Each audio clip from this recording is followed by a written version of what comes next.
ఏటి విడిచిపెట్టాలి? సోమరితనాన్ని విడిచిపెట్టాలి. అందుకే వాక్యం అంటది, నువ్వు రేయి మొదటి జామున లేచి నీళ్లు కుమ్మరించినట్లు నీ హృదయాన్ని ప్రభు సన్నిధిలో కుమ్మరించు అంటాడు.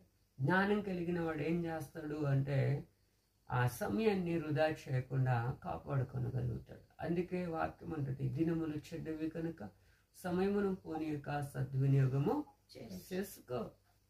అజ్ఞాని వలె కాక జ్ఞానుల వలె నడుచుకో అని చెప్తూ ఉన్నాడు. ఇక్కడ అదే అంటాడు, సోమరి సీమల యొద్దకు వెళ్ళు, వారి నడతలు కనిపెట్టి ఏం తెచ్చుకో?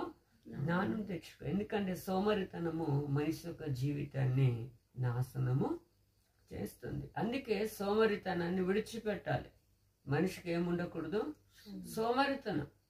చాలా మంది సోమరులుగానే ఉంటారు, బద్ధకస్తులు. బాగా సోమరితనం ఏం చేస్తుంది? బద్ధకాన్ని కలుగజేస్తుంది. సోమరితనం ఏం చేస్తుంది అంటే వాడి జీవితాన్ని నాశన కూపంలోనికి నడిపిస్తూ ఉంది. హల్లెలూయా. మరి ఈరోజు సోమరి వారిగా ఉన్నామా, జ్ఞానము కలిగి ఉన్నామా అనేది మనం ఏం చేయాలి? నేర్చుకోవాలి. ఇంకొక మాట అంటాడు, ఆది సామెతల గ్రంథము 20వ అధ్యాయములో కూడా ఒక మాట చెప్తున్నాడు. చూడండి, 20వ అధ్యాయము 4వ వచనములు కూడా అంటాడు కదా, విత్తులు వేయి కాలమున సోమరి దున్నడు, కోత కాలమున పంటను గొచ్చేవాడు విచారించినప్పుడు వానికి ఏమీ. చూడండి, విత్తనాలు ఎప్పుడు వేయాలో అప్పుడే వేయాలి. విత్తనాలు వేసే కాలంలో విత్తనాలు వేయకుండా వేరే కాలంలో వేస్తే కోత కాలంలో పంటకు వస్తాయా? రావండి. ఏ కాలంలో పండవలసిన పంట ఆ కాలంలోనే పండుతుంది. అందుకే సోమరి ఎలా ఉండాలి అంటే సోమరితనాన్ని విడిచిపెట్టాలి.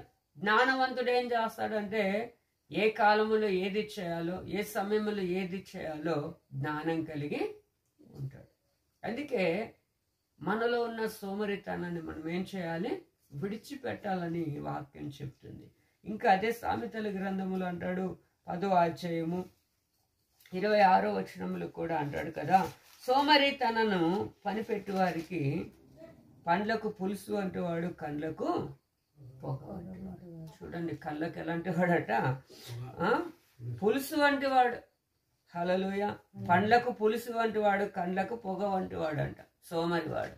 అందుకే ఆ సోమరితనాన్ని ఏం చేయాలి? విడిచిపెట్టాలంటాడు.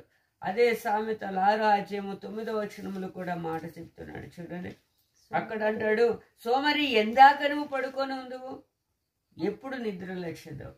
చూడండి, ఇప్పుడు వచ్చేది శీతాకాలం. కొద్దిసేపు